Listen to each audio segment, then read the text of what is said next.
고마우신 아버지 하나님, 오늘 저희들 이제 주님의 말씀을 또 같이 나누는 시간을 갖습니다. 이 시간 이곳에서 주의 말씀이 나누어질 때 성령님의 역사가 우리들의 마음을 주장해 주시고 생각을 붙잡아 주시고 전하는 좋은 주의 말씀을 채워 주의 진리만을 전할 수 있도록 인도해 주옵소서. 예수님의 이름으로 기도합니다. 그래요. 오늘은 마음의 청결, 우리 마태복음 5장 10절입니다. 한번 찾아볼까요?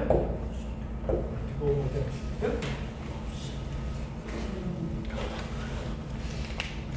5장 10절. 독주레이저. 한번 외워볼까요? 마음이 청결한 자는 뭐가 있어요? 어디 이렇게 무슨 복이 있어요? 하나님을 볼 것이요 그랬죠? 하나님을 자, 하나님 보는 게 여기 축복이에요? 네. 안 무서워요? 두려울 때가 종종 있어요. 이게 내가 눈만 뜨고 하나님 날 이러고 보고 계시면 깜짝 놀랐네. 그렇게 알아야겠죠. 그런데 이제 여기서 이제 본다고 하는 것은 우리가 하나님 얼굴을 본다든지 하나님의 어떤 형태를 본다든지 그런 복을 얘기하는 것은 아니에요. 그러니까 이제 모세가 하나님 앞에 그랬죠. 하나님 한번 좀 보여주십시오. 그때 하나님 뭐라 그러냐면 날 보면 죽는다 그랬어요. 그래서 그러니까 이제 우리가 구약적인 개념으로 그래서 못 본다 그런 말을 하는 건 아니에요, 사실은. 근데 이제 두 번째로 그러면 하나님은 우리에게 그러면 하나님을 볼 수 없게 하셨다고 했는데 그러면 하나님은 왜 우리가 하나님을 볼 수 없다고 했냐면 하나님은 영이시기 때문에 그런 말이에요. 천국 가서는 볼 수 있어요? 아니요. 하나님은 영이시기 때문에 천국 가니까 하나님의 영이신 하나님이 갑자기 육체의 하나님으로 바뀌는 건 아니겠죠? 근데 우리도 육체가 아니지 않나요? 지금 가지고 있는 육체가? 우리의 몸이 이제 하나님의 나라에 있을 수 있는 영광스러운 몸으로 바뀐다 그랬죠? 영광의 몸. 이게 어떤 몸일까? 예수님이 유일하신 분이니까 거의. 그러니까 이게 왜 손으로 만질 수도 있고, 눈으로 볼 수도 있고, 그다음에 같이 먹을 수도 있고, 그럴 수 있지만 또한 동시에 이렇게 막혀 있는 곳인데도 그냥 들어오시기도 했고, 또 사라지기도 하셨고, 갑자기. 그러니까 우리가 알 수 있는 그런 육체적인 형태는 아닐 거예요. 좀 다른 특별한 몸인데 그거는 이제 하나님만이 하실 수 있는 일이에요. 그래서 하나님이 우리를 창조하실 때 주신 몸처럼 하나님이 새로운 몸을 우리에게 주시는 거예요. 그래서 이제 우리가 원래 육체로 몸으로 태어났지만 하나님의 성령이 들어오심으로 말미암아 성령으로 우리는 이제 신령한 존재가 되는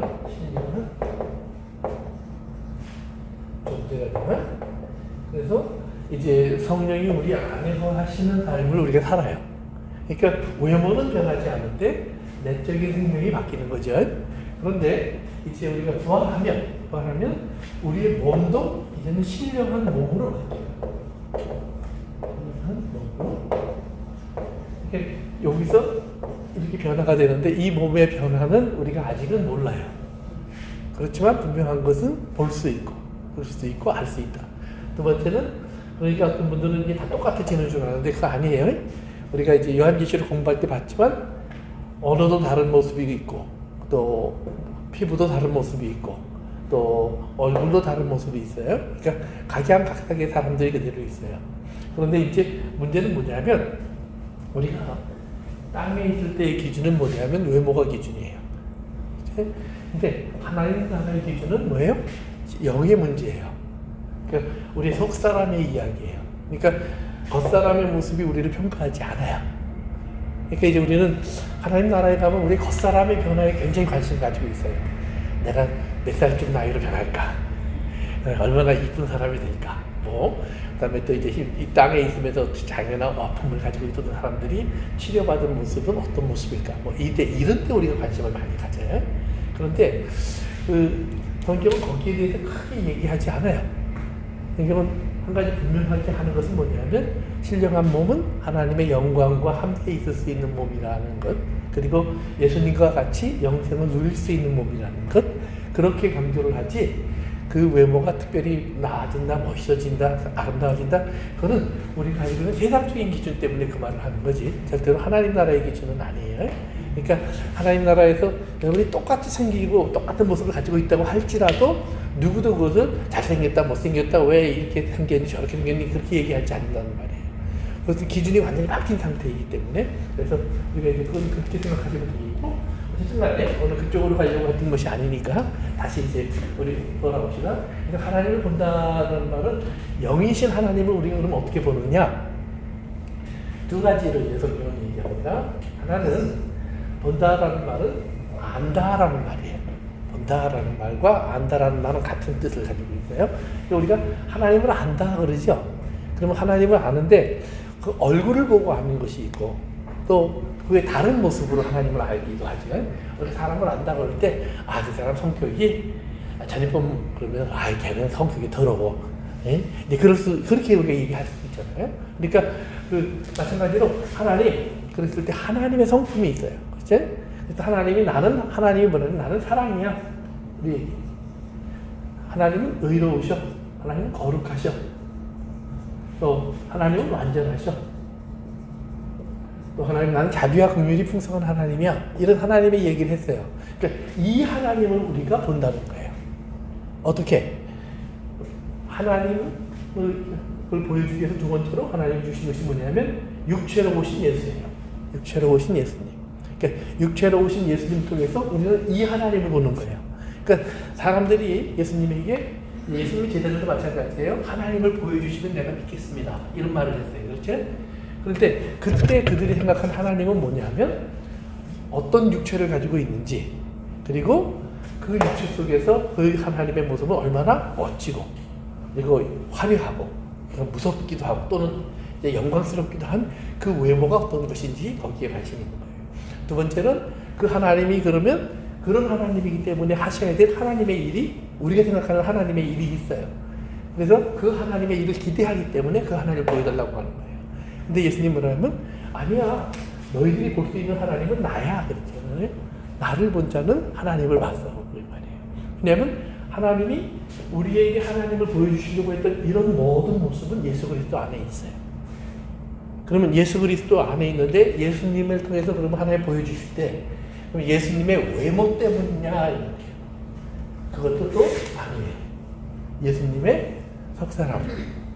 즉 예수님이 이 땅에 오셔서 하나님의 일을 계속 하셨는데 하나님 말씀을 하시고, 그 이유는 뭐냐면 예수님에게 하나님의 말씀이 육신이 되신 분이에요.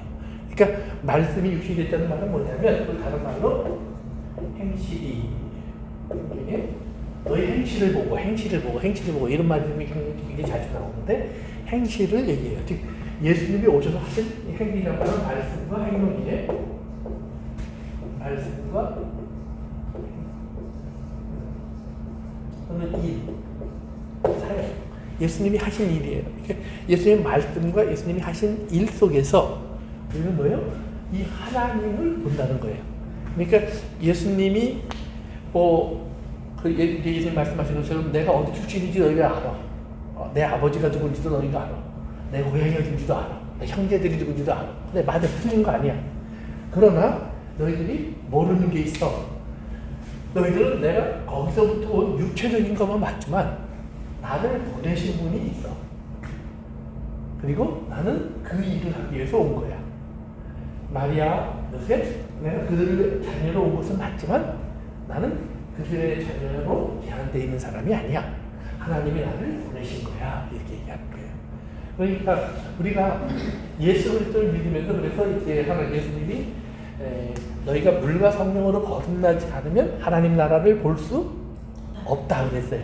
그때 니고데모가 그 말을 딱 듣고 거듭나지 않으면, 그러면 니고데모가 알고 있는 이 땅에 태어나는 방법은 하나밖에 없어요. 그게 뭐예요? 그렇죠? 엄마 뱃속으로 다시 들어갔다 나오는 거예요. 그래서 엄마 뱃속에 다시 들어갔다 나와야 됩니까? 왜? 바로 태어나는 방법을 아는 것은 유일하게 그밖에 없으니까. 그랬더니 예수님이 아니야. 그건 육체로 태어나는 것이고, 그래서 육으로 태어나는 육이야. 내가 너에게 이르는 말은 영이요 생명이야. 그러니까 영이요 생명으로 되는 여기서 위로부터 놔야 돼. 거듭나야 돼. 그래서 이거는 하나님의 말씀과 성령으로 놔야 돼 이 말이에요. 그래서 말씀과 성령으로 나는 것은 뭐냐면 우리 안에 우리가 육체적으로 태어났을 때 갖지 않았던 새로운 사람이 들어온다는 거예요. 이게 사람이라는 것은 우리가 육체를 가진 사람인 게 맞아요. 그러나 그 안에 어떤 인격이 담기냐의 문제예요. 어떤 인격이 담기냐. 그래서 이제 우리가 훈련을 통해서 또는 도덕적인 어떤 배움을 통해서 우리가 자기들 사람들을 어느 정도 만들어갈 수 있어요. 그걸 우리가 보통 말하는 인격이라고 얘기해요.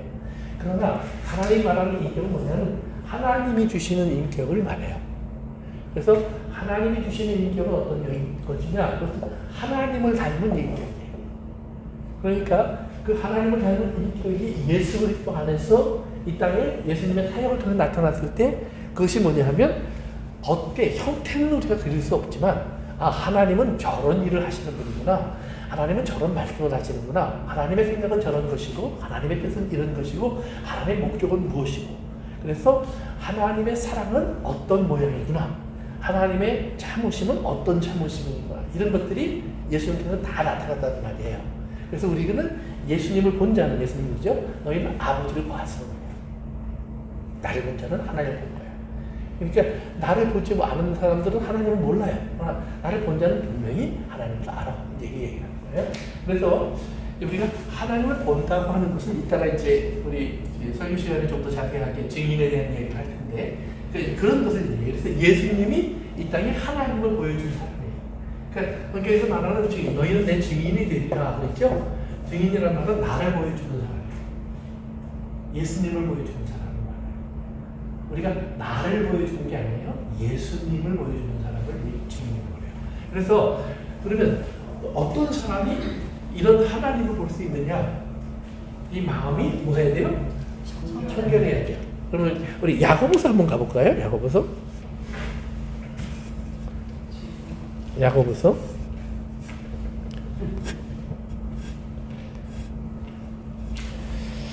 우리 그 7절과 8절 두 절 읽어봅니다.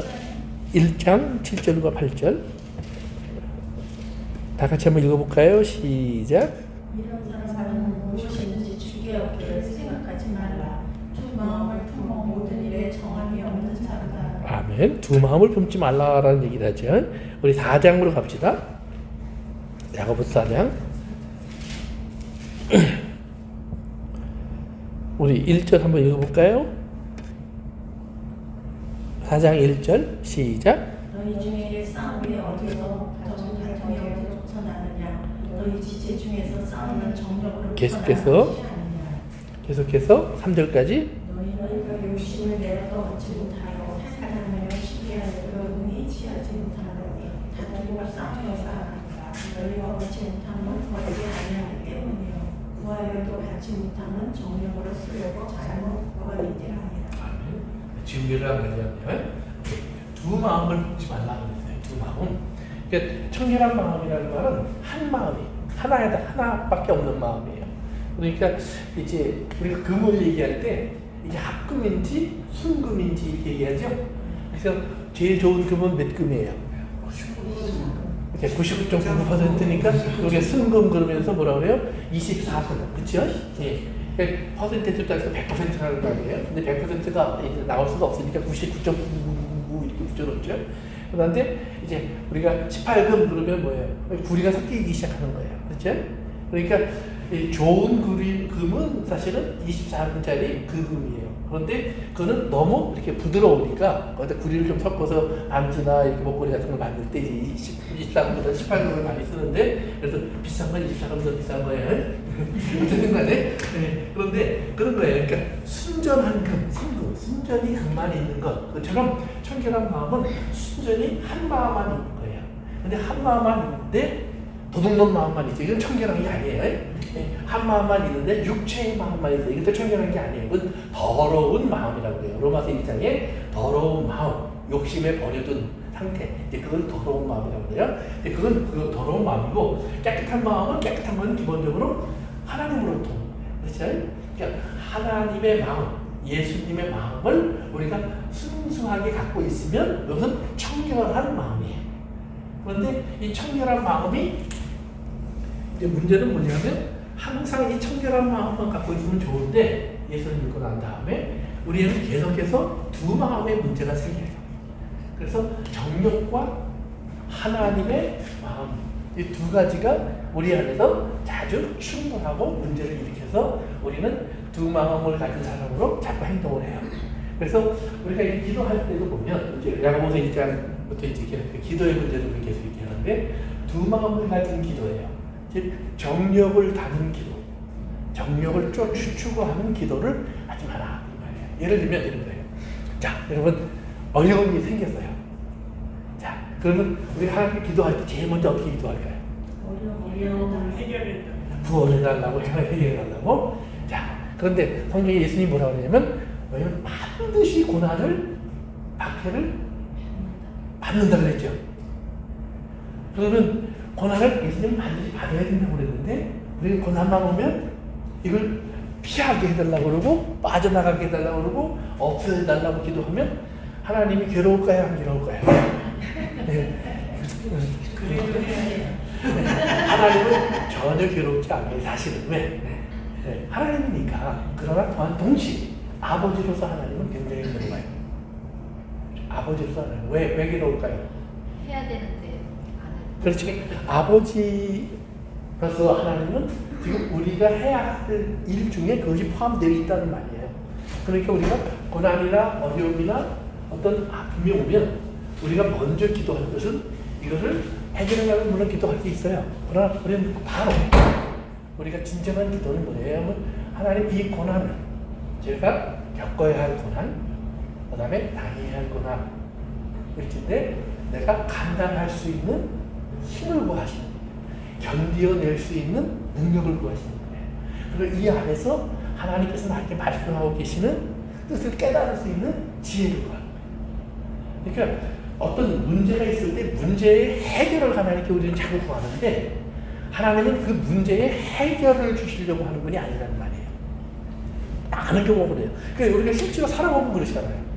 어떤 문제가 있을 때 기도하니까 하나님 문제를 다 해결해줘요? 그런 사람은 거짓말쟁이에요. 다는 아니래도 나의 기도를 들으셨다 이렇게 느낄 때가 있어요. 그러니까 기도를 하나님이 항상 들으셔요. 항상 들으시니까 그건 좋은 말이에요. 그런데 중요한 건 뭐냐면 하나님이 우리의 기도를 들으실 뿐 아니라 하나님으로부터의 어떤 응답을 우리가 기대하는데 그 응답이 문제의 해결인가 아니면 그 안에서 견뎌내는 힘인가.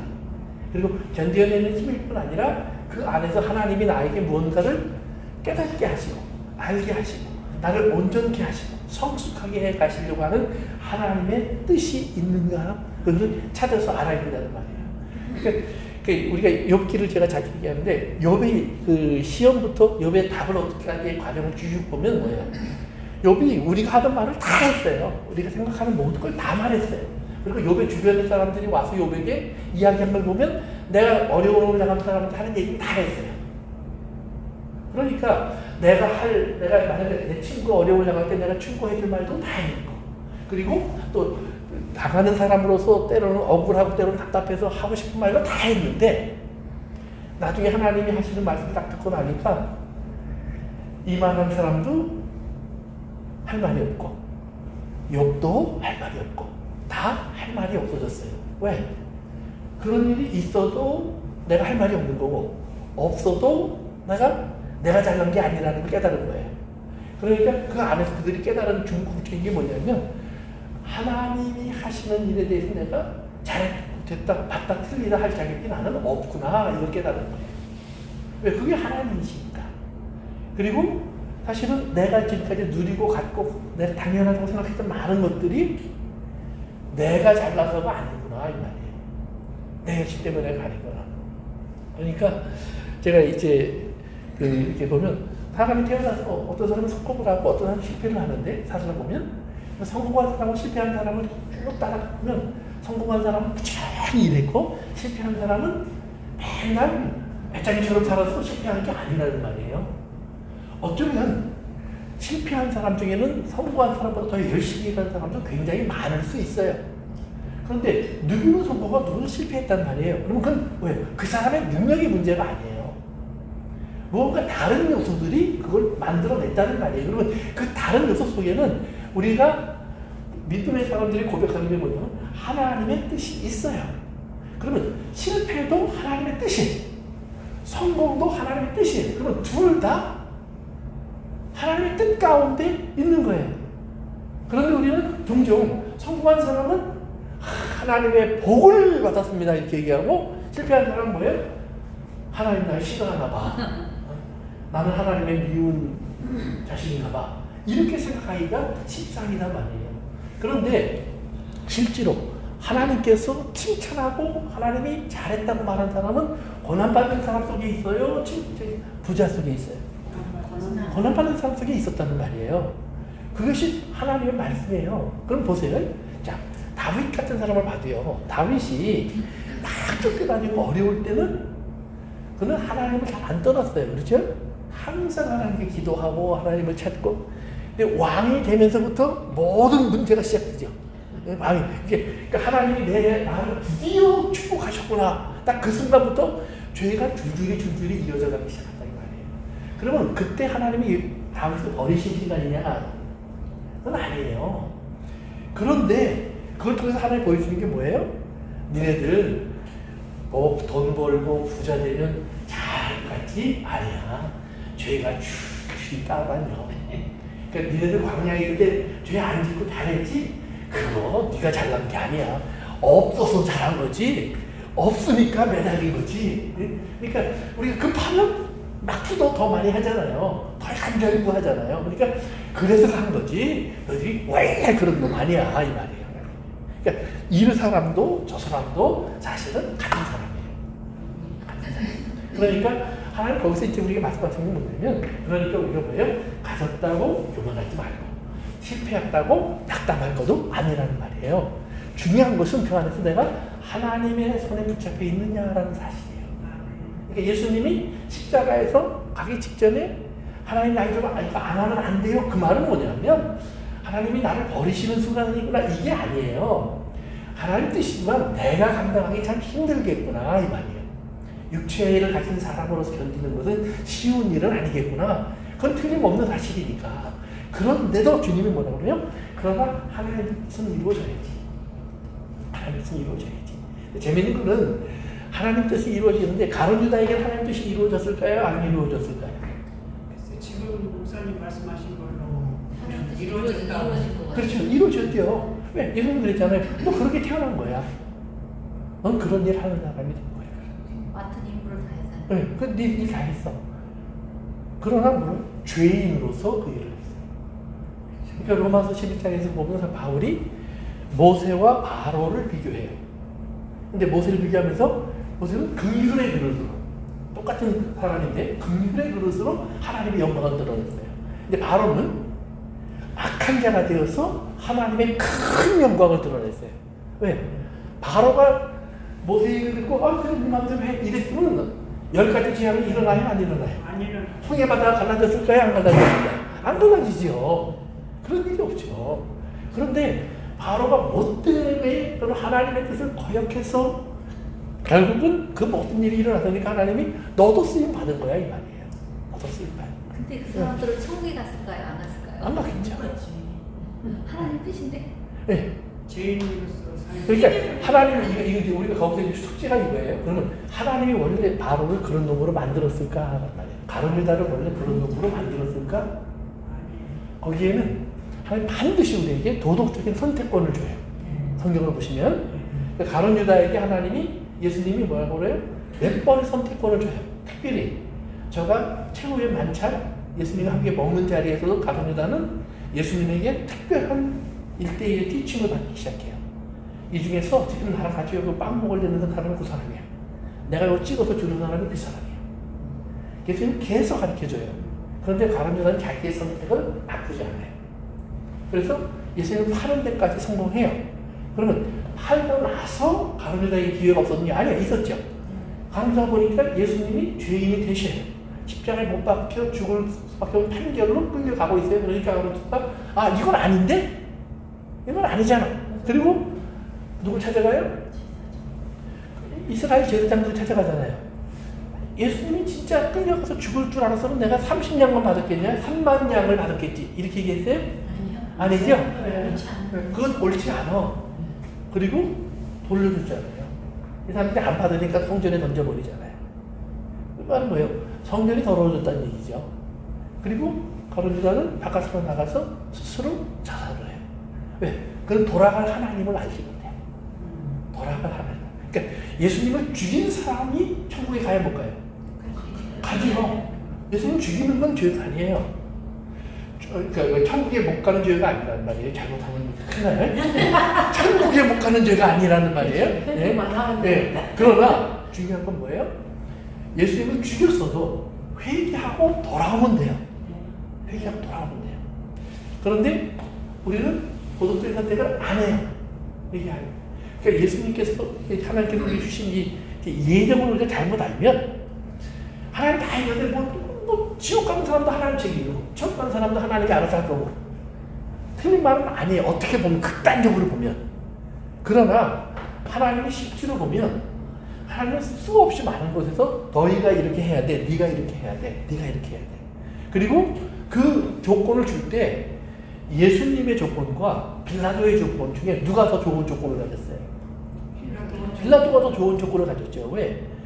빌라도는 자기가 지금 재판하는 사람이에요. 로마의 군대를 거느리고 있어요. 그리고 빌라도는 예수님을 죽이라고 내줬지만 빌라도가 한 일들을 보면 자기 뜻대로 안 되면 이스라엘 사람들 수십 명, 수만 명 죽이는 건 아무것도 아니었어요. 폭군이었어요. 빌라도는 그렇게 기록돼 있어요. 역사에. 그런데 예수님을 죽이는 일에 있어서는 야, 죄가 없는데 살려줘야지. 야, 그렇게 이 사람들이 아 죽이십시오. 그러니까 이제 야, 죄 대신 못 박어. 그럴 수 있는 사람이 빌라도였어요. 성품이 원래 그래요. 그런데 예수님 죽이는 일에는 아이 귀찮아. 니들 마음대로 해. 이래 버렸다는 말이에요. 그러니까 뭐예요? 빌라도에게도 예수님과 똑같은 예수님을 향해서 저희가 결단할 수 있는 기회가 주어져 있어요. 심지어는 예수님이 죽은 다음에 부활했다는 보고를 받아야 안 받아요?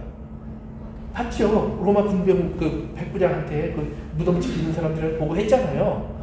그 보고 받으니까 그 사람 빌라도가 어떻게 해요?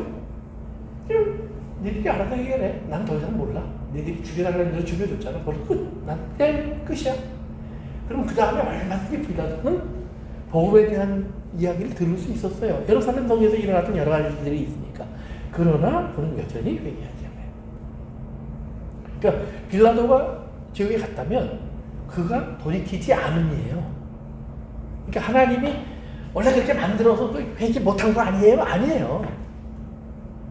빌라도의 100% 책임이. 그러니까 모든 죄인이 하나님의 심판으로 떨어지는 것은 그들의 100% 책임이지 하나님께서 전임 목사에게 준 은혜와 또는 김정은에게 준 은혜 다른 게 아니라는 말이에요. 똑같은 은혜인데 그 중에 그는 다른 선택을 했고 그는 이런 선택을 한 거예요. 그러니까 우리가 김일성이 만든 그 주체사상이라는 것을 얘기할 때 항상 뭐라고 그러냐면 성경에서 가져온 거라는 얘기를 해요. 왜? 그 할머니가 김반석인가 아무튼 그렇죠. 그래서 그 아주 좋은 신앙을 가진 권사님이셨어요. 평양에서. 그런데 그 손 중에 그런 아들이 태어난 거예요. 손주가. 우리는 믿으면 계속해서 좋은 사람이 아니요. 아브라함의 자식 중에 이스마엘도 있고 이삭도 있는 거고 이삭의 자식 중에 에서도 있고 야곱도 있는 거예요. 야곱의 자식 중에 루벤도 있고 유다도 있고 요셉도 있는 거예요. 그러니까 우리 생각에는 다 좋은 자식들만 생각하지만 아니에요. 그러면 아버지가 너는 그런 자식 되라 그랬어요? 아니잖아요. 똑같은 자식 중에서 누구는 요셉같이 되고 누구는 루벤처럼 아버지의 침상에 올라가기도 하잖아요. 그러니까 어떤 사람은 또 그래요? 요셉을 특별히 사랑했잖아요. 그래서 사랑한 결과가 뭐예요? 형제들끼리 지지고 볶고 싸우고 형제 죽이고 했다고 그러고 팔아먹고 어디 하나 자기가 해서 좋은 소득이 뭐가 있어요? 아무것도 없어요. 그러나 그럼에도 불구하고 하나님께서 뭐예요? 하나님의 은혜를 베푸는데 재미있는 것은 우리가 하나님이 정하셨다고 하는 사람들을 보면 그들이 깨닫고 돌아와요. 반드시. 그런데 돌아오지 않는 사람들이 이제 끝까지 같은 자리에서 버텨요. 자기가 자기의 말로, 자기의 결정으로, 자기의 생각으로 범죄한 거예요.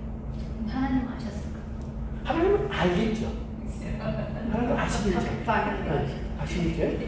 그러니까 우리가 이제 거기에서 아주 예민한 여러 가지 문제들이 있어요. 그 좀 더 깊게 들어가면 그러면 가난한 이유는 태어나면서 뇌성마비가 돼서 태어난 사람들은 하나님 그들은 다 용서하실까?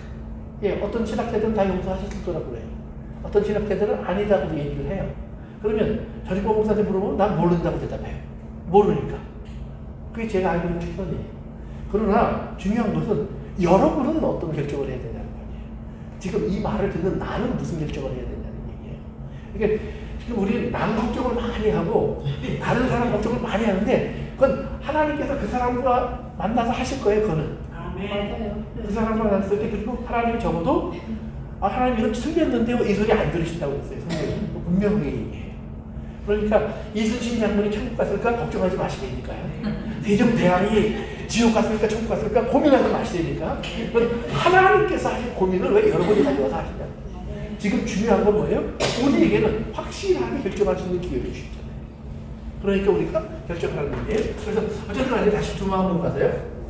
그래서 두 마음을 갖게 되면 그러면 그 말은 뭐냐면 하나님이 주신 새 마음이 우리 안에 들어왔는데 그런데 우리가 또 다른 마음을 가지고 있는 거예요. 그것은 두 마음을 가진 사람이라고 하는 거예요. 그러면 그 사람들에게는 지금 하나님이 보일까요? 안 보일까요? 보여요. 안 보여요. 두 마음을 가지면. 저는 왜 그렇게 대답을 네, 하냐면 오케이. 이제 하나님이 주신 마음이 분명히 있는데 행실로 나타내지 금방 주셨으니까 금방 선정을 해야 되잖아요. 그거 못하고 계속 실험을 해야 돼요. 이거 하나님이 보이니까 실험을 하겠죠? 그러니까 이렇게 생각해보세요. 네, 본인에게 어떤 사람이 왜 상관이 명령을 했어요. 너 지금 총 들고 지금 총알이 날아오지만 전진해. 근데 그러면서 이 사람이 어디 가버렸어. 그러면 나가면 죽을 것 같으면 어떻게 할까요? 숨어서 안 나갈 수 있어요. 그렇죠? 근데 뒤에서 딱 총 들고 이제 안 나가면 쏘는 거예요. 죽을 거면 나가야죠. 그럼 얘 죽고 저러는 죽으면 뭐예요? 나가고 이 사람 쏴주기고 난 살자. 뭐 그럴 수도 있어요. 물론. 그러나 이게 그런 거예요. 그러니까 하나님이 보이면 지금 하나님의 음성을 하나님의 마음이 있고 그러니까 죄의 마음이 있을 때 죄의 마음으로 가느냐 감히 못 그러죠. 하나님이 보이면 하나님을 알면. 그런데 분명히 하나님이 주신 말씀이라는 걸 알아요. 그러나 안 보여요. 그러니까 우리가 내가 가진 다른 마음을 또 다른 생각을 따라가기도 하고 하나님이 주신 마음을 가만히 있어요. 이렇게 뒤로 밀어놓기도 한다 이 말이에요. 그러니까 지금 여기서 말하는 건 뭐냐면 이런 두 마음을 가진 사람들은 결국 뭐예요? 하나님의 뜻을 구하는 사람이 아니고 자기가 생각하는 또 다른 마음에서 온 생각과 뜻과 욕심을 따르는 사람이라는 이야기라는 거예요. 그래서 우리가 이제 생각해야 되는 게 뭐냐면 그런 때 이제 우리가 그런 과정을 거쳐서 우리 깨닫게 되면 성경은 이렇게 얘기를 해요. 너희가 그런 나쁜 마음, 두 마음, 욕망의 마음, 육체의 마음을 가져서 하나님의 마음을 잃어버렸을 때는 하나님이 뭐예요? 뭐라고? 구하라. 그래. 구하라. 뭘 구해요? 하나님의 용서를 구하고 새로 씻어주심을 구하고 새롭게 깨끗해짐을 구하라 이 말이에요. 그래서 우리 안에 뭐가 들어와요? 하나님의 한 마음으로 너를 채워라. 그것은 다른 말로 말하면 성령으로 충만하라. 근데 이제 우리가 성경을 봐도 생각하다 보면은 엉뚱한 생각이 들어오잖아요. 그랬을 때 이거는 아닌데. 네, 그러면서 나 예수님의 이름으로 물리치고 다른 물러가라 그러고 그리고 안 그러면 또 사람에 대해서 나쁜 생각이 들어오잖아요. 그랬을 때 예수님의 이름으로 계속 축복하니까 그것이 없어져요. 맞아요. 그런 게 뭐예요? 이게 한 마음을 지키려는 노력이에요. 그러니까 한 마음은 주님이 주신 마음이에요. 그러나 그 마음을 우리가 붙잡는 것은 이게 뭐라고요? 성령님은 알아서 오시는 거예요. 그렇죠? 내가 오라고 해서 오는 건 사실은 아니에요. 그러나 우리가 성령을 기다리면서 기도하고 받기를 원하고 있으라고 또 성경은 얘기를 해요. 그렇죠? 이게 참 재미있는 거예요.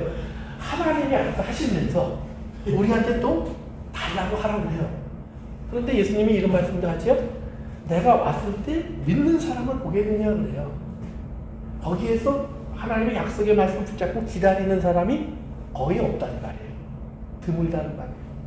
우리는 기도를 얼마나 빨리 맞추냐면 하루를 기도했든 열흘을 기도했든 100일 기도 딱 맞추면 하루는 나 100일 기도했어요. 아니란 말이에요. 100일이 됐든 1000일이 됐든 기다려야 될 것이라면 기다려야 돼요. 왜?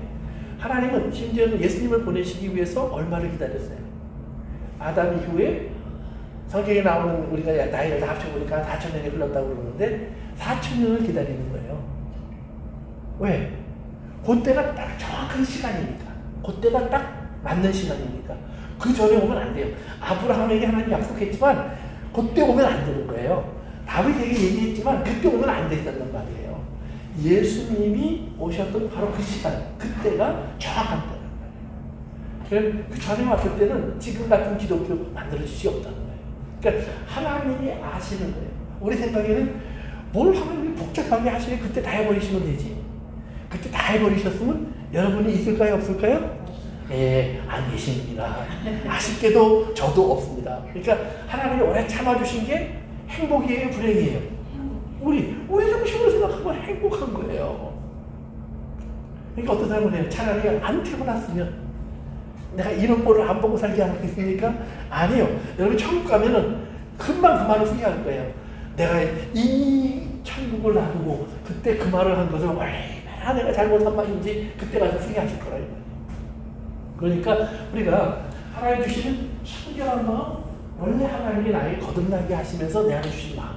그래서 거듭난 사람은 뭐예요? 죄에 범죄하지 않는다고 말했던 바로 그 내 새 사람의 마음, 새 사람의 생각, 그것을 내가 붙잡고 있으라는 말이에요.